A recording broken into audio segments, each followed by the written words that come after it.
Quais serão os melhores investimentos de 2024? As melhores ações, os melhores ETFs, as bolsas que terão as melhores performances. Em breve eu vou trazer essas respostas e elas podem surpreender muita gente. Mas antes eu quero mostrar algumas coisas que vão te ajudar a chegar por conta própria nessa resposta. E não, eu não vou te mostrar análises avançadas de uma empresa, eu não vou te mostrar dados macroeconômicos, previsões do que o Banco Central americano, brasileiro ou de qualquer outro país do mundo está prestes a fazer. Eu não vou te mostrar pontos de entrada, pontos de saída e estratégias mirabolantes que te farão investir apenas naquilo que vai subir mais, que vai dar mais lucro, que vai ser melhor no ano de 2024. Ao invés disso, vamos dar um passo para trás e ver como foram as previsões dos maiores especialistas do mundo para o que a bolsa iria fazer em 2023. E eu confesso que encontrar essas previsões é uma tarefa muito difícil. Afinal, esses bancos, casas de análise, corretoras e analistas apagam suas previsões à medida que eles percebem que elas estão muito equivocadas, que elas não servem mais para nada. E na grande maioria das vezes é isso que acontece. Elas são equivocadas e não servem para nada. Mas mesmo assim, vamos olhar alguns números. Lá no começo de 2023, finalzinho de 2022, os maiores bancos do mundo soltaram suas previsões para o S&P 500, que é a bolsa americana, as 500 maiores empresas dos Estados Unidos. Inclusive um dos bancos que eu trabalhei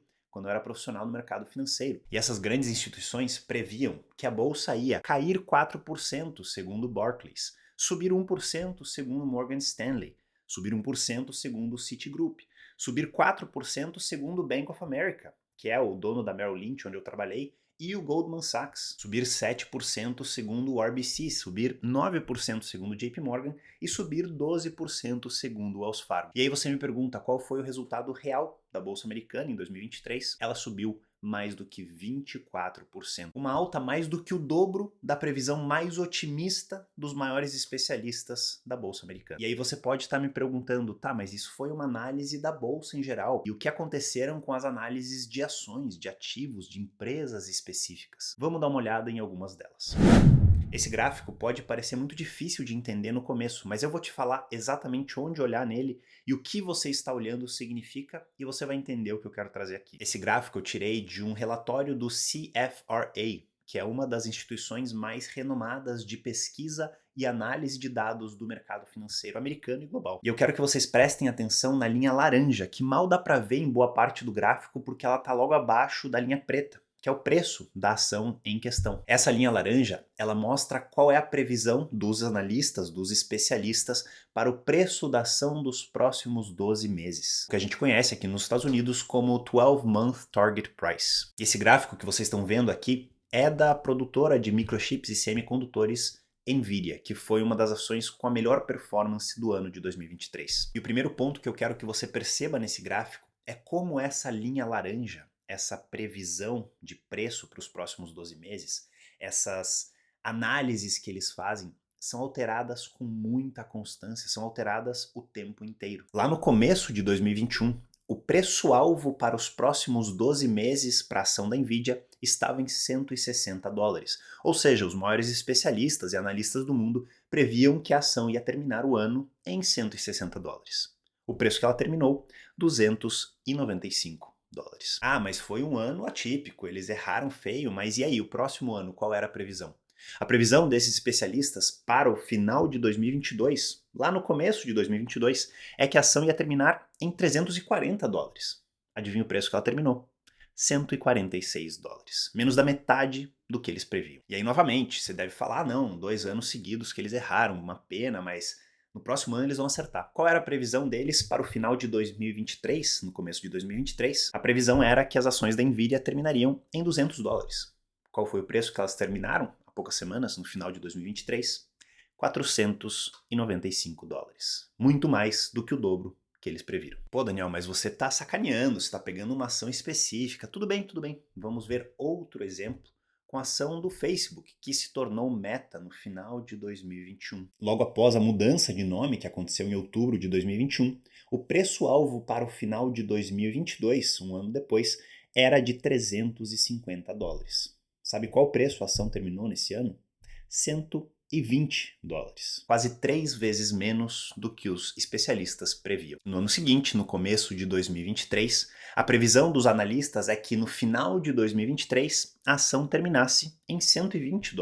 Ela terminou valendo $353. E além de extremamente fora da realidade, além de extremos erros cometidos por esses analistas fazendo essas previsões, você pode perceber que ao longo do ano as previsões são atualizadas. Eles aumentam muito o preço-alvo caso a ação suba muito, ou eles diminuem muito o preço-alvo caso a ação caia muito. Ou seja, eles são o que a gente conhece como engenheiros de obra pronta. Uma vez que você vê o que está acontecendo, você ajusta as suas previsões futuras, porque aquelas que você fez no passado já não servem para absolutamente nada. Ou seja, seguir essas previsões, mesmo que você tenha os melhores analistas do mundo, só serve para você olhar o que aconteceu no passado e não serve para absolutamente nada caso você queira saber o que vai acontecer no futuro. E indo além, a gente pode ver que esses erros de previsões não se limitam somente à bolsa de valores e às ações que fazem parte delas. Eles erram muito na previsão de inflação, de PIB, de crescimento, de como os juros estarão daqui 6, 12, 18, 24 meses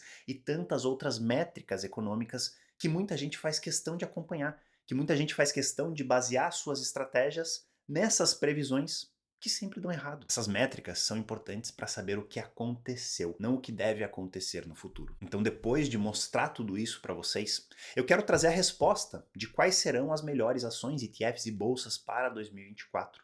Ninguém sabe. E quem diz que sabe, ou vem com essas listas para você, pior ainda, querendo vender uma lista desse tipo para você, ou não sabe do que está falando, ou está querendo te enganar. Mas aí você pode estar se perguntando, mas já que essas listas não servem para nada, essas previsões não passam de grandes furadas, por que então que elas ainda existem? Por que os maiores bancos, corretoras e casas de análise insistem em divulgá-las? Por que os influenciadores e educadores financeiros insistem em falar tanto nelas? Ao meu ver, existem 4 principais motivos. Mas antes de falar deles, eu quero te falar que esse vídeo aqui faz parte da Semana do Investidor Sem Fronteiras, uma série de conteúdos de 5 vídeos que eu estou postando aqui no YouTube, com muito conteúdo que servirão como um aquecimento para o encontro ao vivo que a gente terá no dia 22 de janeiro, na próxima segunda-feira, às 20 horas de Brasília, aqui no YouTube. Nesse encontro, abriremos as vagas para a 11ª turma do curso Autonomia Financeira, um curso sobre investimentos globais, finanças comportamentais e organização financeira,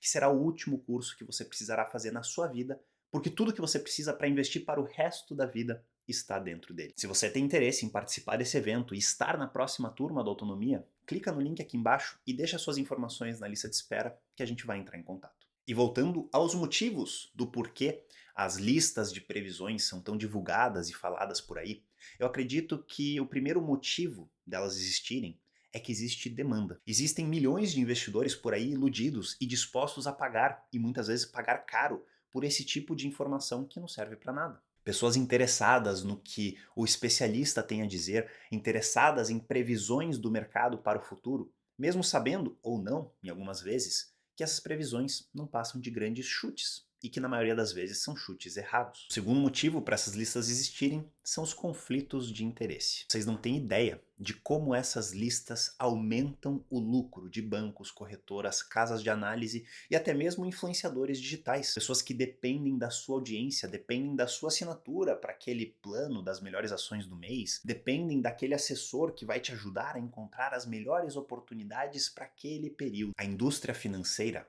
adora esse tipo de lista, adora esse tipo de movimentação, adora esse tipo de dependência que é criada em cima de você para que você transfira o seu dinheiro em forma de corretagem, comissões, assinaturas, cursos que te ensinam esses absurdos para a indústria financeira. É muito lucrativo para essa indústria manter essa ilusão de que essas listas servem para alguma coisa.